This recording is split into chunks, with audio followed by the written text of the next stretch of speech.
صحابہ کرام کی اللہ پاک نے ان کی صفتیں بیان کی یا ان کی شان بیان کی، تو اللہ تبارک و تعالیٰ نے عنوان محمد صلی اللہ علیہ وسلم کو بنایا۔ مضمون جو ہوتا ہے اس کا عنوان پتہ دیتا ہے۔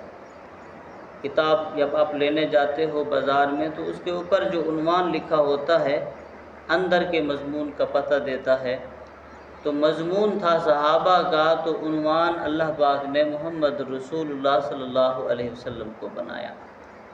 جب آئی باری معراج کی، حضور کی شان کی، تو پھر اللہ تبارک و تعالی نے عنوان اپنی ذات کو بنایا، سبحان الذی اسریٰ بعبدہ، پاک ہے وہ ذات جو اپنے محبوب کو لے گیا راتوں رات۔ محبوب کی باری شان کی تھی تو اللہ نے عنوان اپنے نام کو بنایا۔ جب صحابہ کرام کی